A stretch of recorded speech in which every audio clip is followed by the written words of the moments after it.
Hello सम्पूर्ण vehicle technician मित्रहरू नमस्कार। म रमेश मुक्तान।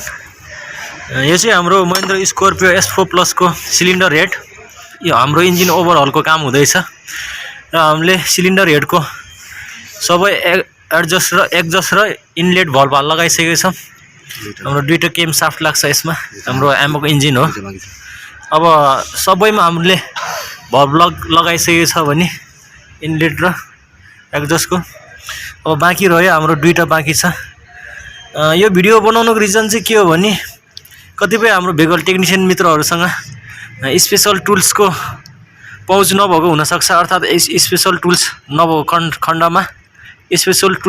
खण्डमा चाहिँ हामीले हाम्रो आफ्नै वर्कसपमा एउटा सानो जोगाड बनाएर चाहिँ हामीले इजिली कुनै पनि सिलिन्डर हेडको भल्भ स्प्रिङको लक हामीले इजिली लगाउन सक्छौं। एउटा जोगाड बनाएको यो तलको पाइप। यो पाइप चाहिँ हाम्रो लिफ्ट स्प्रिङको बुसको भयो, अर्थात् पत्ता बुसको पाइप भयो। पत्ता बुसको पाइप यो आधी काटेको छौं हामीले। आधी काटिसकेपछि यो खुल्ला ठाउँबाट हामीले भल्भ ब्लकलाई प्रेस गर्न, अर्थात् हामीले भल्भ ब्लक लगाउन एकदम इजी हुन्छ, सजिलो हुन्छ। यो टी भएपछि यो टीमा चाहिँ दुईटा हातले प्रेस गरेर अब कसरी हाल्ने त भन्ने हजुरहरुलाई हामी देखाउँदैछौं। ओके, हामी भेल हाल्न जाँदैछौं। भल्भ स्प्रिङको लक हाल्ने क्रममा माथिबाट एकजनाले पुश गर्नुपर्ने हुन्छ, दुई हातले टीमा पुश गरिसकेपछि हाम्रो यो खुल्ला ठाउँबाट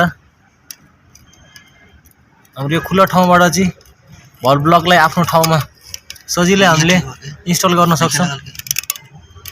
एउटा सानो पेचकसले हामीले भल्भ ब्लकलाई आफ्नो ठाउँमा चाहिँ इन्स्टल गर्न सक्छौं।